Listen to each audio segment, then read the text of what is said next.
Assalamualaikum, saya Batrisha binti Baharudin. Assalamualaikum and hi. Nama saya Harnina binti Muhammad Rosli. Assalamualaikum, nama saya Arifah Iliana binti Zainal Abidin.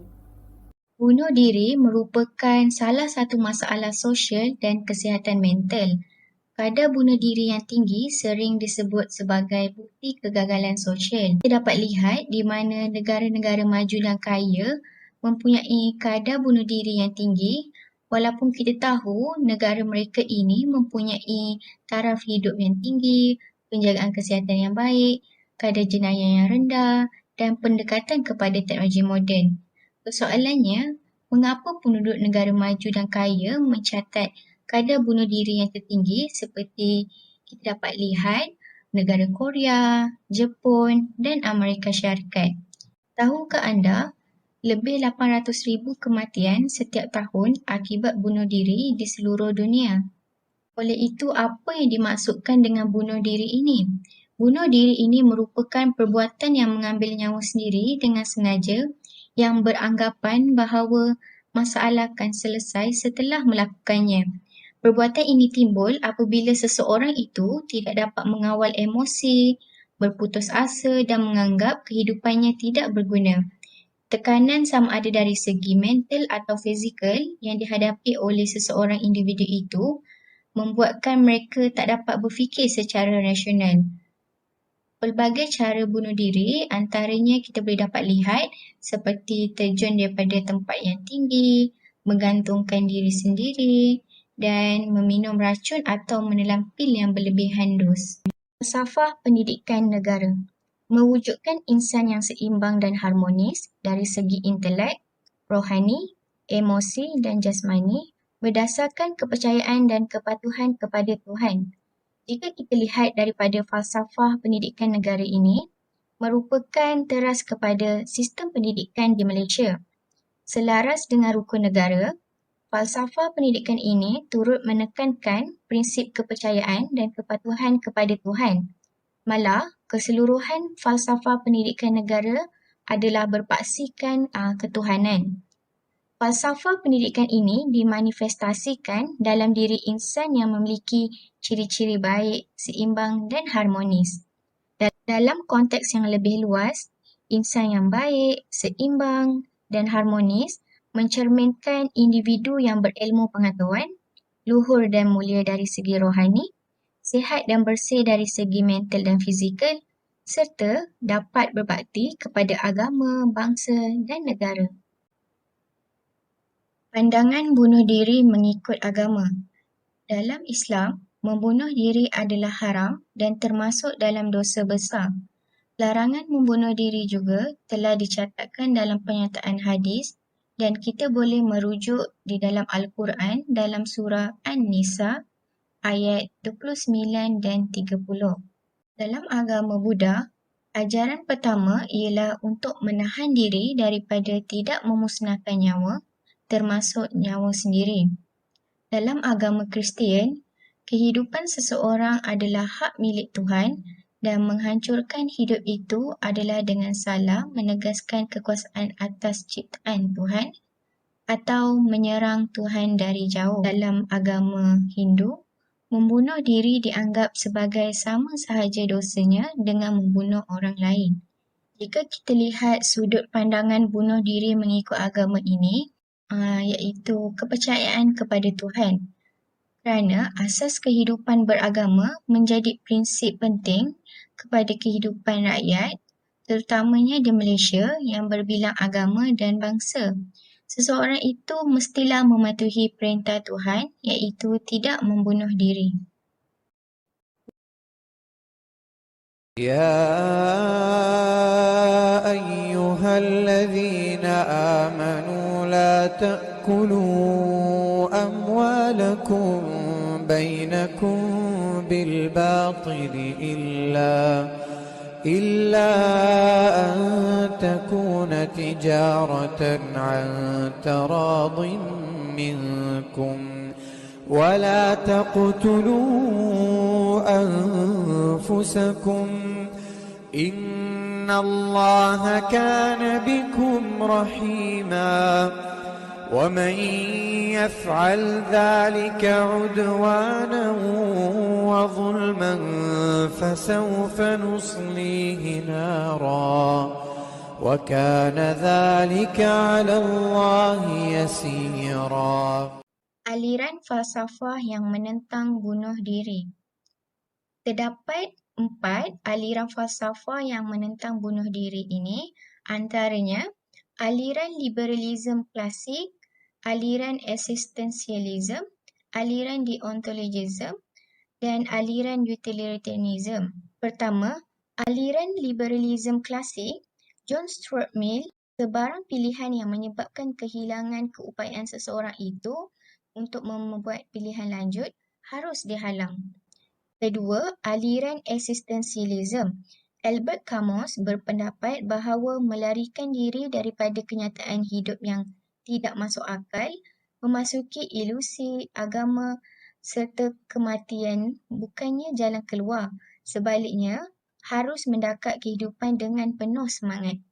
Seterusnya, aliran deontologism.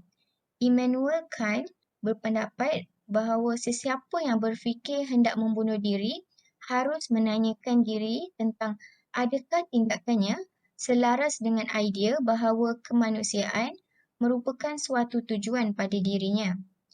Akhir sekali, aliran utilitarianism. William Godwin merupakan falsafah barat yang mengkaji aliran utilitarianism ini dan beliau menganggap bunuh diri sebagai tidak berakhlak kerana lebih banyak keseronokan dapat diperoleh daripada pilihan menghidup. Ada 5 punca bunuh diri dalam kalangan negara maju dan kaya. Antaranya yang pertama adalah dari segi gangguan kesihatan mental.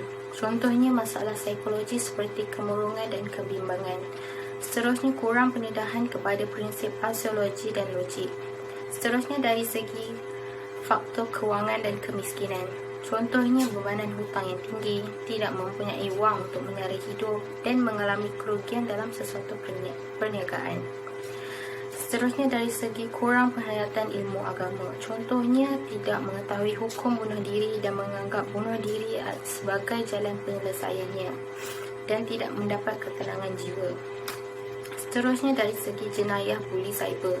Contohnya pembuli cyber menjadikan mangsa sebagai tempat melepaskan kemarahan dan mengalami tekanan disebabkan gagal menanggung kecaman oleh warganet. Akhir sekali dari segi faktor persekitaran, contohnya hilang pekerjaan, masalah keluarga dan perubahan berkaitan pelajaran bagi pelajar.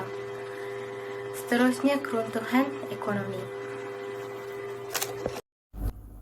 Kesan bunuh diri terhadap individu, keluarga, masyarakat dan negara.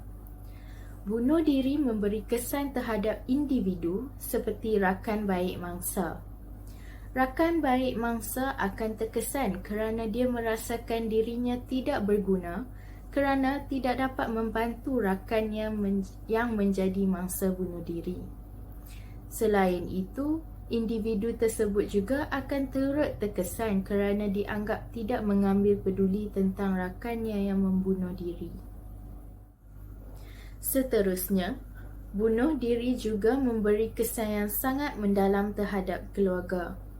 Kerana keluarga merupakan insan yang sangat rapat dengan mangsa dan apabila kehilangan ahli keluarga yang mereka sayangi dan kasihi, sudah tentu mereka akan merasa sedih dan menyesal kerana tidak menyelamatkan mangsa. Ahli keluarga akan merasa bersalah kerana tidak cukup membantu mangsa ketika masih hidup.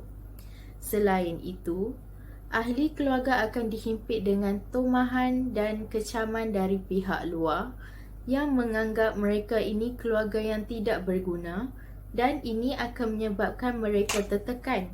Dan jangan hairan jika ada ahli keluarga mangsa yang membuat keputusan yang sama untuk mengambil nyawanya sendiri. Kesan bunuh diri terhadap masyarakat. Masyarakat akan membentuk stigma yang negatif terhadap keluarga mangsa. Hal ini banyak terjadi apabila seseorang itu membunuh diri. dan orang ramai akan mula membuat spekulasi sendiri dengan menyalahkan keluarga mangsa dengan mengatakan mereka tidak pandai menjaga anak atau tidak mengambil berat tentang masalah mangsa. Selain itu, stigma yang sering kali kita dengar bahawa individu yang membunuh diri itu tidak mempunyai pegangan agama yang kuat atau tidak kuat iman dan kerana itulah mereka membunuh diri. Ini akan menyebabkan masyarakat tidak akan mengambil peduli tentang pentingnya untuk mencegah kes bunuh diri ini kerana mereka merasakan ini sudah menjadi perkara biasa jika seseorang itu tidak kuat mentalnya dan kes bunuh diri ini akan terus meningkat dalam negara kita. Akhir sekali, kesan bunuh diri terhadap negara. Imej negara akan terjejas dan negara akan lebih dikenali sebagai negara yang mempunyai peratusan yang tinggi dalam kes bunuh diri. Selain itu, ia juga akan dapat menghalang pembangunan dan kesejahteraan negara kerana peningkatan kes-kes bunuh diri ini. Serta, negara juga akan kekurangan golongan pemimpin muda pada masa hadapan. Ada 4 cara menangani isu bunuh diri. Yang pertama adalah kemudahan saringan kesihatan mental. Contohnya, kemudahan saringan kesihatan mental perlu disediakan agar rakyat mampu mendapatkan rawatan dan bantuan profesional dalam masalah yang dihadapi. Yang kedua, meningkatkan kesedaran dan menangani stigma. Contohnya, membuat kempen kesedaran seperti Hari Pencegahan Bunuh Diri Sedunia. Yang ketiga, meningkatkan pegangan agama. Contohnya, mendekatkan diri kepada Tuhan dan meningkatkan pegangan agama agar dapat membezakan baik dan buruk. Akhir sekali, peka terhadap ahli keluarga. Contohnya, ahli keluarga harus peka kepada gerak-gerik antara satu sama lain dari semasa ke semasa. Jika salah seorang dari mereka menunjukkan signal yang mencurigakan, keluarga perlu memainkan peranan untuk bertanya. Kesimpulannya, kes bunuh diri ini perlu dibendung daripada terus meningkat. Hal ini kerana bunuh diri meninggalkan kesan yang mendalam terhadap semua pihak dan memberikan kesan yang negatif terhadap masyarakat, khususnya dalam pembangunan minda dan fizikal individu. Langkah-langkah pencegahan perlu diambil bagi mengelakkan kes bunuh diri ini meningkat dan memastikan kesejahteraan masyarakat berada pada tahap yang optimum. Oleh itu, semua pihak termasuklah ibu bapa, masyarakat dan badan-badan profesional perlu mengambil inisiatif untuk membantu individu yang mempunyai kecenderungan untuk melakukan cubaan bunuh diri. Marilah kita sama-sama membina masyarakat yang menjaga kesejahteraan antara satu sama lain bagi mengatasi kes bunuh diri ini. Terima kasih.